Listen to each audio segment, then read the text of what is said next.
discussion is discussing the location of the All Abilities Park. This one I don't know how to. Okay, so Robin is here tonight to talk about that. Robin from the Roanoke Valley Allegheny Regional Commission. Do you want to go first, and then I'll go? Sure. So we're looking at several grants, and it doesn't look quite as nice if we don't have permission from the landowner saying that this is where the park's going to go. So we're asking you guys to vote to approve Linden Park, so that I can actually put it on the applications and say, yes, the town has agreed that we can use this park. I'm Robin Bruns with the Roanoke Valley Allegheny Regional Commission. So this All Abilities Playground concept that caught our attention back in April. It's pretty unique in the way it kind of promotes the concepts of inclusion and equity in public spaces. And we think this is something that would be good for the region, not just for the town of Clifton Forge. I think the survey that Courtney had sent out back in the winter or the spring, about 44% of the respondents to that survey do not reside in Clifton Forge. So there's interest in this park from people across the region. It's an asset. If it was developed, that would kind of promote tourism and visitation to the Highlands in its entirety. And so the Regional Commission is able to offer grant writing assistance to our local governments, and as Courtney said, to produce a strong grant application, we need to be able to show the project location. There is a specific grant we're looking at right now with the Virginia Outdoors Foundation with a deadline of August 22nd. So if we apply for that, we would need to have an approved project location to submit a strong application. And we think this is probably going to be something that's going to come up with other grant applications as well, where we need to show a project location in order to send in a good grant. Courtney, tonight, so you're wanting us to make a decision tonight? Yes, if possible. Yep. Just on the location? Right. That's correct. You're only deciding on the location just so they can proceed with some of these grants. Now, in the grants, do you have to say how many square footage of equipment or area you're doing, or? No, the one that we're looking at, I think the question is specifically worded, do you have permission of the landowner for this project? So it doesn't ask, like, is the project going to happen exactly like this? It's just, do you have permission to use it? Like, do y'all have like any preliminary ideas or, sketches or anything like that? Yeah, when we met with the engineering firm that we're talking to right now, we had an idea of how we wanted it to lay out. We were hoping to stick with sort of how the playground sets now. The master plan for the original layout for Linden hasn't been completely utilized for all of the playground area. So it would be mostly contained within that section. Just to add on, for this specific grant, it would cover the expense of design and engineering for the park, and one of the stages of that process is getting public input to get that idea of, what kind of square footage, what amount of space would we like to see in this park if it was going to be a Linden. Personally, my biggest reservation is what is really in the idea of the plan to make sure it fits in with the existing community. Right.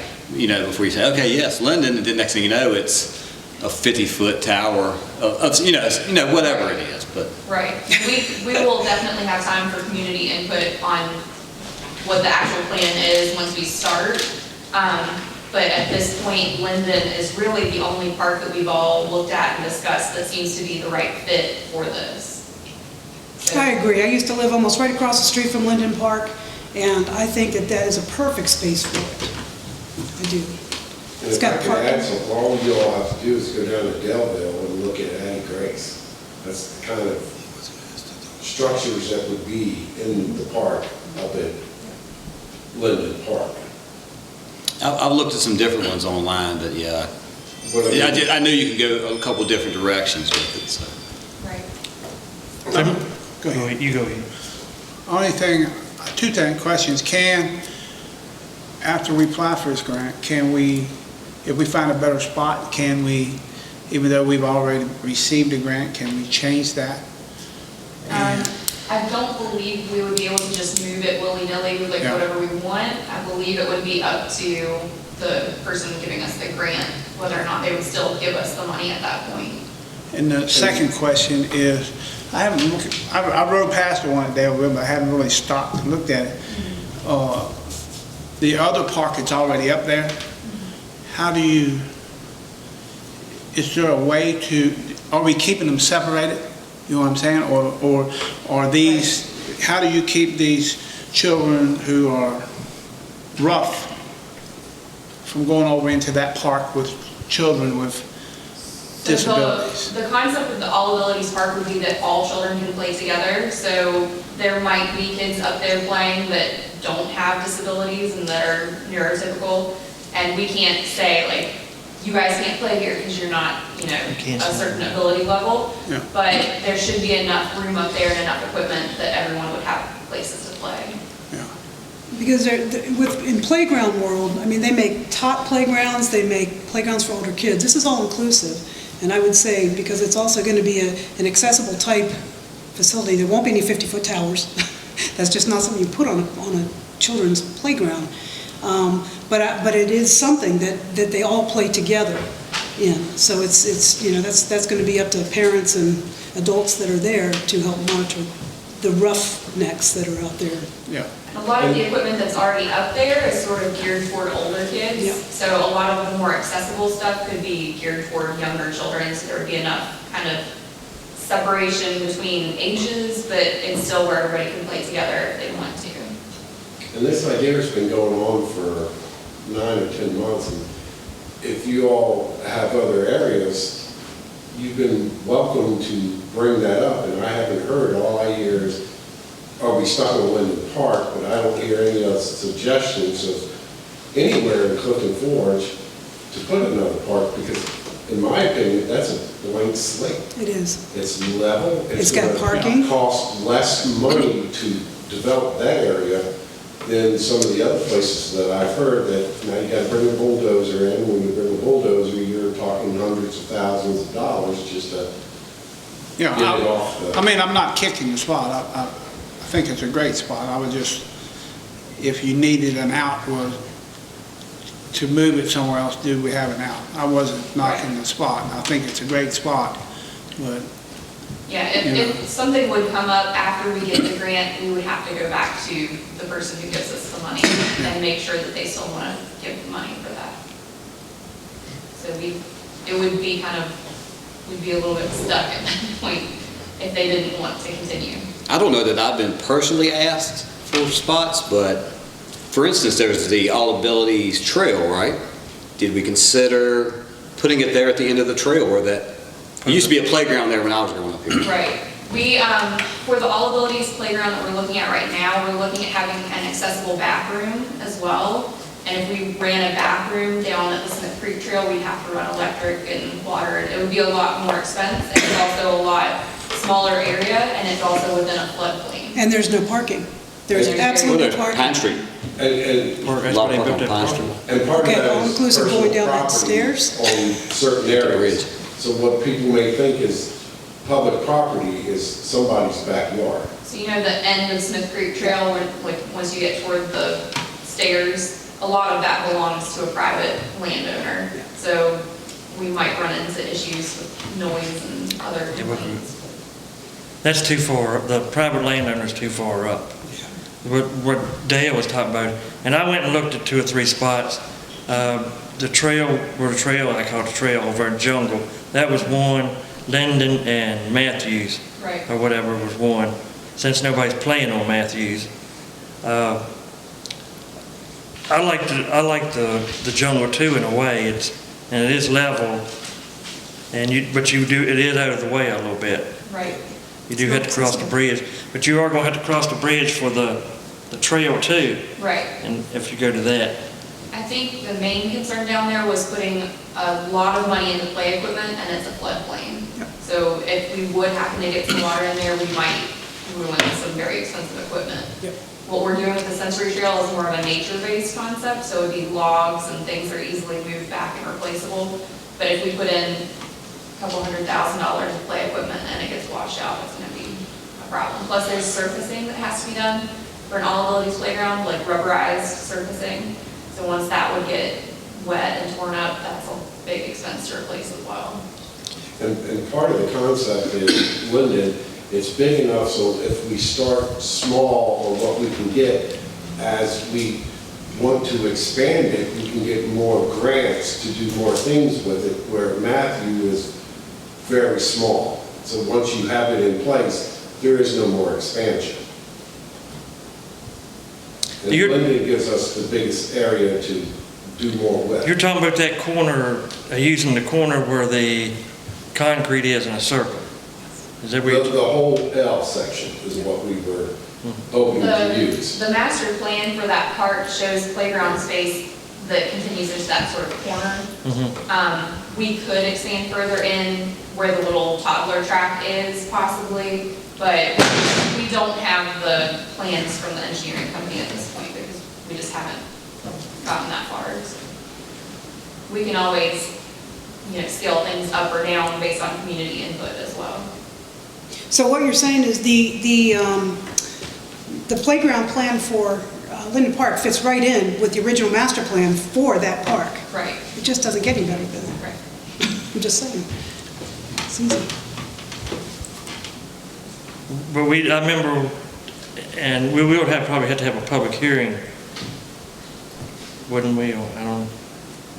Because I remember one time we tried to put lights at Linden for baseball, and that wasn't too good Well, at I all. think that goes to the community input part of it. Yeah. Is in what Dale said is, what is the community going to tolerate versus, but let me say the master plan is not that old either. Right. I mean, that master plan is not, it's not like it's 50 years old. That has been redone, what is it, maybe 10 years old? It's not 2015, real I old. think. I mean, yeah, it's been in recent history. So I think, and part of the grant would actually help maybe amend that a little bit, but then again, I think you're gonna have community input any which way you go. And funding's gonna make a difference too, for sure. Yes. And some of this is, we put it out there for the community to put input.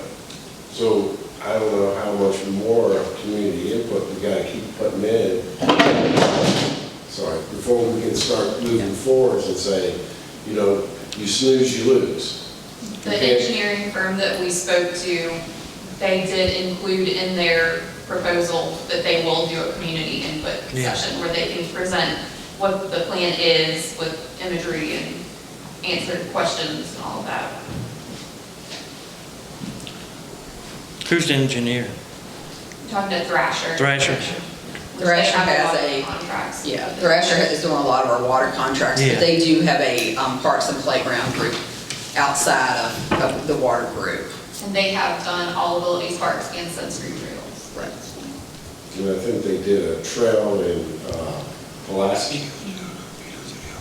And that one actually, they got the grant that we're applying for this year. So We truly don't know how much it's going to be yet till we see the. But didn't we hear a number thrown around of $500,000? that was Three to the sweet spot 500,000. is what the engineers were calling it when we Pardon were me? meeting. The sweet spot is what they're calling it, would be around 500,000 is what they were estimating. That's close to $500,000. Not as much as $1 million. No, and I understand they're probably better than anybody you know. I'm all for this, but I'm a kind of a paper pencil guy. I need to see, not hear. Right. Hearing is all right because a lot of people talk. What I want to know is when all this is said and done and you get 70% of the way through it and you run out of money, are you going to come to the town and ask for help to finish it? We're looking for all of the funding. I don't understand that. Yeah. But that's going to put pressure on this council to finish that project if it's not done. Here's what I'm to understand, because this is basically my brainchild.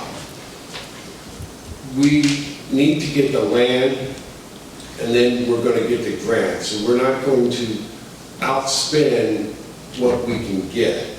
So if let's say we can only raise 500,000, then we'll utilize 500,000, and then we'll continue to try to raise more money if it costs a million. So we'll try to get another 500,000 where the town won't be hurt. Now, what Chuck has said, that they may spend the 5 or 15,000 or whatever it was to get the architect drawings done so that we can move forward, and then that will be given back to the town. So we We're can, not asking you all to pay for this part. Right. We want to raise money, but it's hard for us to do anything if, like you say, it's all talk. You know, everybody hears it's great, but if there's nothing, there's no land, there's no this, there's no that, nobody's just going to give money just for, you know, let's Okay. build a park. Mr. Mayor, I think we're trying to eat an elephant here.